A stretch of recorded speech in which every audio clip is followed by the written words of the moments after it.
Our second speaker is Brother Pedro Oliveira. He is born in Brazil and joined the Theosophical Society in 1978.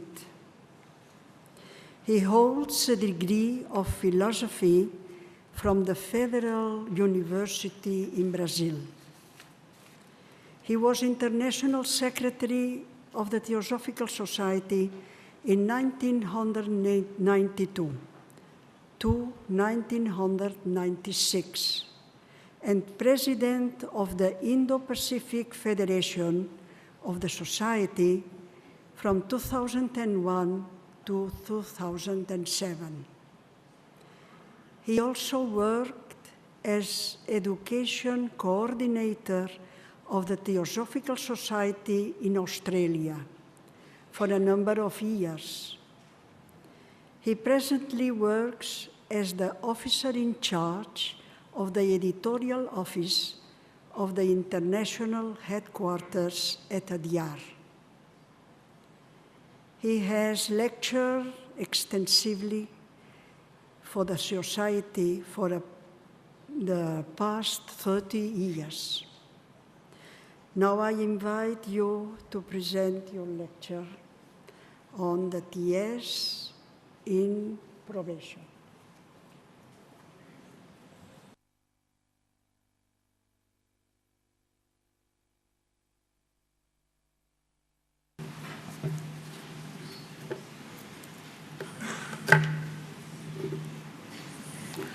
Sister Mercedes, Radhaji, friends.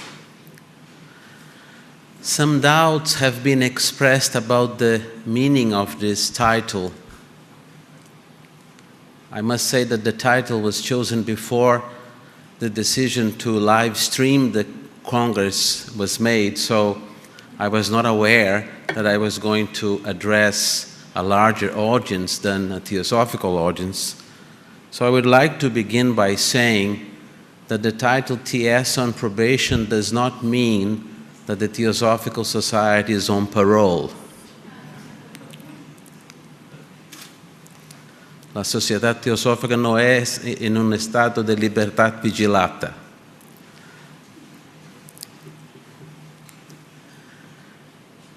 In one of my visits to Sri Lanka some years ago, I had the opportunity to have a conversation with a senior Buddhist monk. And I asked him this question. In the West, there is a great interest on vipassana meditation. And the word vipassana from Pali sometimes is translated as mindfulness. I wanted to know his own view of the concept. So I asked him, what is your definition of vipassana? He was silent for a few seconds, and then he said, looking at oneself intelligently. When we look at ourselves intelligently, there is no self, and therefore no problems. When we look at ourselves unintelligently, there is a self, and there are problems, including suffering. Anyone who has studied even the rudiments of the history of the Theosophical Society will realize that the circumstances leading to its inception were far from ordinary. For example, the decision to form the TS preceded, probably by almost a century, the meeting of HPB and Cardinal Olcott at the Eddy farmhouse in Chittenden, Vermont, in the United States. The decision was made by the adepts and their teachers, as shown by evidence presented in the Mahatma letters to AP Synod. Probably due to the nature of their involvement with the beginnings of the TS, the fledgling body had to be put to the test of probation, as the following passage shows. The passages I'm quoting from the Mahatma letters are from the chronological edition, which was edited by Brother Vicente Hauchin Jr. and published by the Theosophical Society in the Philippines. I quote, "On the 17th of November next," this letter was written in February 1882, the septenary term of trial given the Society at its foundation in which to discreetly preach us will expire. One or two of us hoped that the world had so far advanced intellectually, if not intuitionally, that the occult doctrine might gain an intellectual acceptance and the impulse given for a new cycle of occult research. Others, wiser as it would now seem, held differently, but consent was given for the trial. The word trial in this quote occurs 3 times. It was stipulated, however, that the experiment should be made independently of our personal management, that there should be no abnormal interference by ourselves. So casting about, we found in America the man to stand as leader, a man of great moral courage, unselfish, and having other good qualities. He was far from being the best, but he was the best one available. With him, we associated a woman of most exceptional and wonderful endowments. Combined with them, she had strong personal defects, but just as she was, there was no second to her living fit for this work. We sent her to America, brought them together, and the trial began. In this presentation, it is suggested that the Society did not undergo only that initial probation, but it has been subjected to an almost cyclic series of similar tests, some of which have shaken it to its very foundations. What is probation? The following letter from Master K.H. to Mr. Sinnett throws light on the subject. The option of receiving him or not as a regular chela remains with the Chohan. M has simply to have him tested, tempted, and examined by all and every means, so as to have his real nature drawn out. This is a rule with us as inexorable as it is disgusting in your Western sight, and I could not prevent it even if I would. It is not enough to know thoroughly what the chela is capable of doing or not doing at the time and under the circumstances during the period of probation. We have to know of what he may become capable under different and every kind of opportunities.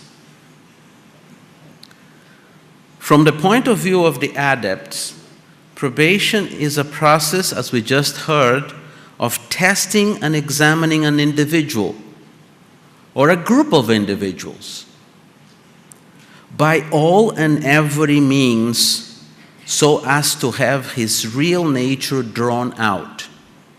In other words, it may be described as a process of drawing out hidden ambitions, opinionatedness, hopes, personal desires into broad daylight, not necessarily to expose the individual to public ridicule, although that may happen at times, but with the purpose that the individual himself or herself can see it. Because unless we can see very clearly what is driving us, our desire to help in the work of the society may remain a desire, ineffective at best. The implication here is that before the adepts can work with someone, the true nature of that individual needs to be exposed. No wonder Sinnett and Hume protested at this as a form of invasion of privacy. Nowadays, probably some Western aspirants could even start a public litigation because they would invoke the principle of privacy. But the adepts are not guided in their work by worldly considerations and conventions. They never were. As their ultimate aim is the complete regeneration of the human consciousness, they can only accept the help of those individuals who have purged themselves to a great degree of selfishness and self-centeredness. Perhaps the influence of the adepts causes a light to shine into the nooks and corners of the human soul, bringing out into the open motivations and attitudes which were hitherto lurking in the dark. It's not difficult to envisage how unpleasant and uncomfortable such a process can be. In one of his articles, Brother Sri Ram described the treading of the path as turning oneself inside out so that one can examine oneself. Not just basking in the sunlight of self-importance or marveling at one's own knowledge and erudition or willpower, but turning oneself inside out. It requires extraordinary humility to do this. The Mahatma, in the above-mentioned quote, also explains a very important point. It is not enough to know thoroughly what the chela is capable of doing or not doing at the time and under the circumstances during the period of probation. We have to know what he may become capable under different and every kind of opportunities.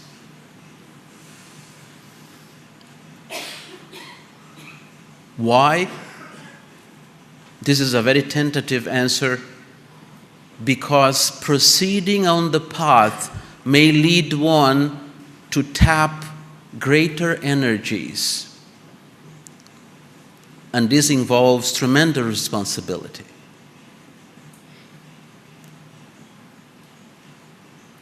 The process of probation aims at establishing what our truest motivations are. Light on the Path, a theosophical classic that we are invited to go back to many, many times, speaks about the giant weed of self, while saying that it has grown through ages of evolutionary development. It has very deep roots. It cannot be uprooted easily. No weekend self-help course can do it. Of course, there are people paying thousands of dollars for that in the hope that they can get enlightenment in one weekend. But as I used to say, there is always the test of Monday morning. One who is serious about theosophical work cannot afford to ignore such a deep-rooted force, which is the ego in each one of us. It needs to be exposed, seen for what it is, and expunged. And this is the process of probation. It is definitely not for the faint-hearted. It may be easier to understand what such a process is at an individual level. But what does it mean to state that the TS, as an organization, may have undergone periods of probation? The following quote throws some light on this question, again from the Mahatma K.H. I may tell you no news if I say that it was Mr. Hume's attitude when the eclectic, this is the similar eclectic theosophical society that the masses agreed to start for the benefit of Mr. Hume and Mr. Sinnett and their group. I may tell you no news if I say that it was Mr. Hume's attitude when the eclectic was formed that caused our chiefs to bring Mr. Fern and Mr. Hume together. The following statements are very revealing. The latter reproached us vehemently for refusing to take in as Cellas himself and that sweet, handsome, spiritual, and truth-aspiring boy, Fern. We were daily dictated laws and as daily taken to task for being unable to realize our own interests. And it will be no news, though it may disgust and shock you, to learn that the two were brought into the closest relationship in order to bring out their mutual virtues and defects, each to shine in his own true light. Such are the laws of Eastern probation. Perhaps, then, one of the great evolutionary opportunities that TS offers to its members is to bring them into the closest relationship in order to bring out their mutual virtues and defects, each to shine in his or her own true light. Perhaps this is the real test of brotherhood, namely, to learn to work with people as they are and not as we want them to be. Anyone who has had to work in a committee, for example, at whatever level, will perhaps be able to testify that this is one of the great challenges a worker has to face, to work with others who disagree from us, who are hostile, sometimes angry. In this, like in many other situations in life, if there is a real degree of self-understanding and self-effacement, working with others becomes much more possible and harmonious. Not always. You may be familiar with the stories of Nasruddin, Mullah Nasruddin, which comes from the Sufi lore. He was a very famous man, considered by many to be half wise and half mad. But some would come to him in order to get the half wise bit. So therefore, a very eminent philosopher wanted to have a dialogue with Nasruddin. And Nasruddin said, if you come to my house on Thursday at 4 p.m., we will have the dialogue. Nasruddin was a bit disorganized. He didn't have an iPad. So the philosopher came to his house and Nasruddin was not there. He had a fit of anger, took a piece of chalk and wrote on Nasruddin's gates in large letters, "Stupid oaf." I first learned this story in Brazil. I didn't know what an oaf was. Eventually I discovered that an oaf is an idiot. So it's quite an insult. Hours later, when Nasruddin came home, he saw that and he rushed to the philosopher's house and he said, "I'm sorry, I forgot all about our appointment, but I remembered it when I saw your name written on my gate."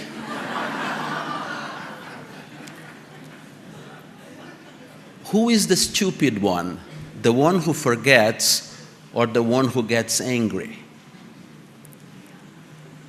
The Sanskrit word ahamkara denotes the conception of one's own individuality, self-consciousness, the making of self, thinking of self, egotism, pride, haughtiness.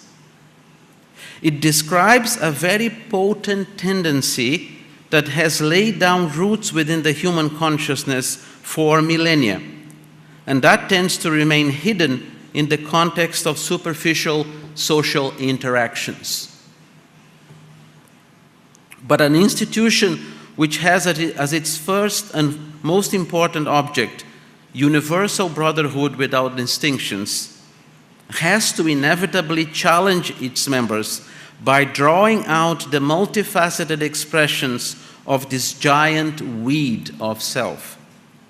Otherwise, how can the TS be a true regenerating practical brotherhood, as it was meant to be according to the Adept's plan?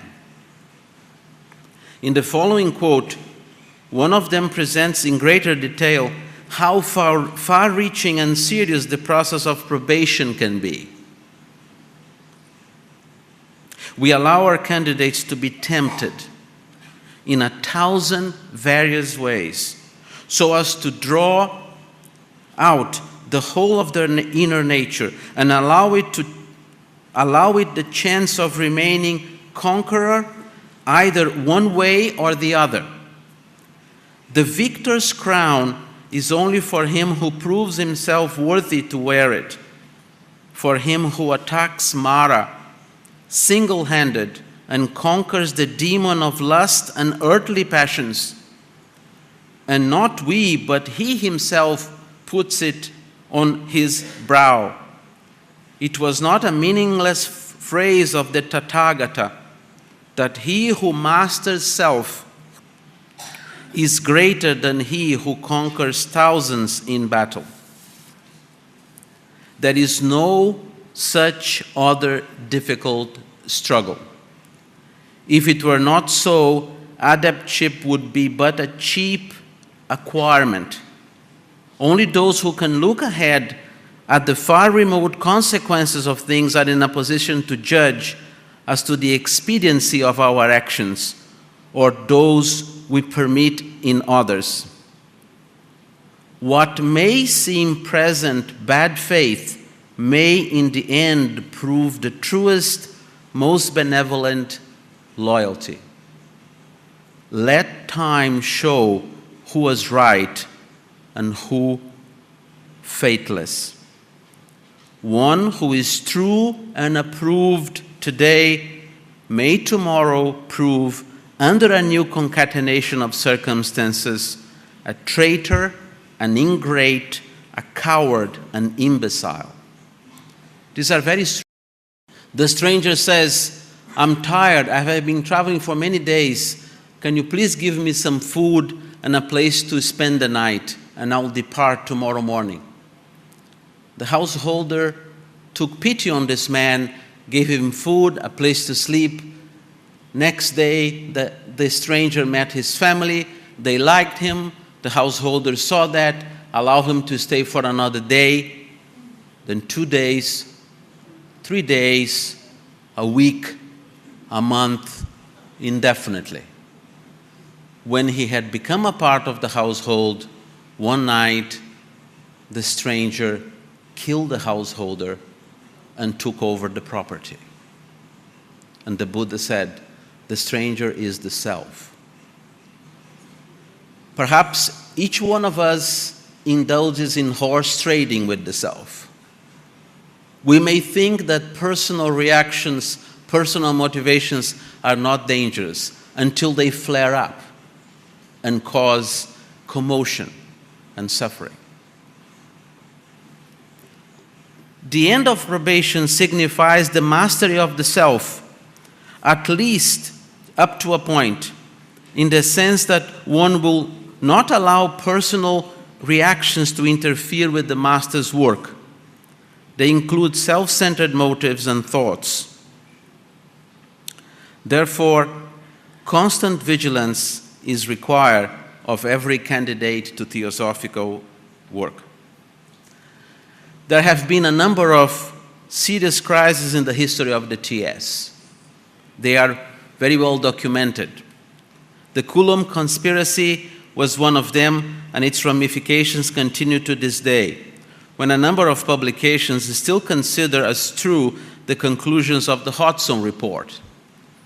The Judge case was another difficult moment for the society as a whole, perhaps not well handled by all concerned at that time, but certainly one that dispensed tests to all and sundry during those intensive years of 1894 and 1895.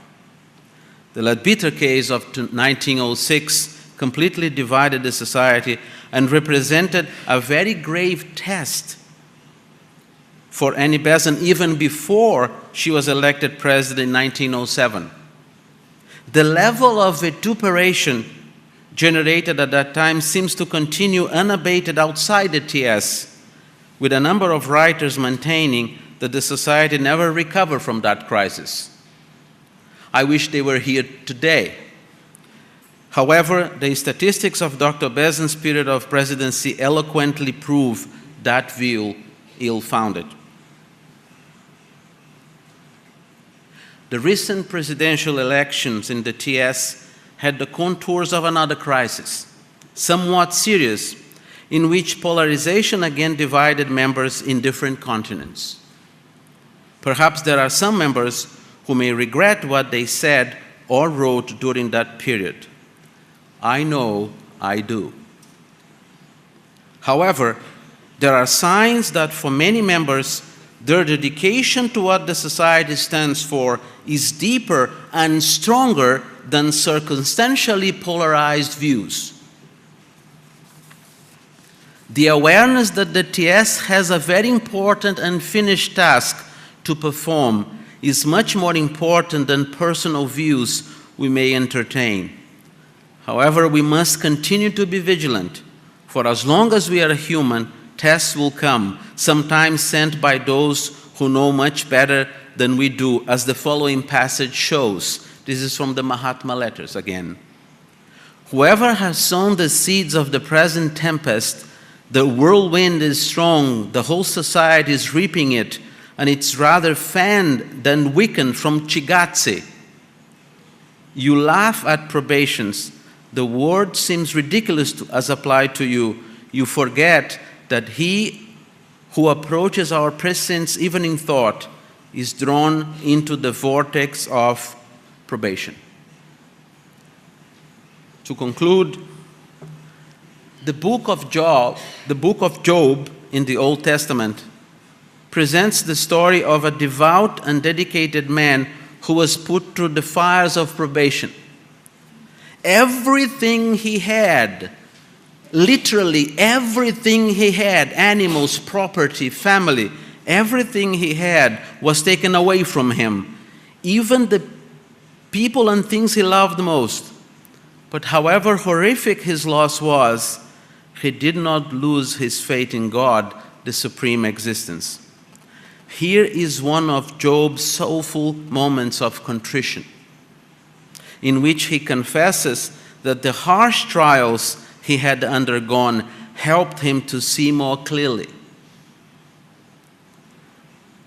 I know that you can do all things, and that no purpose of yours can be thwarted.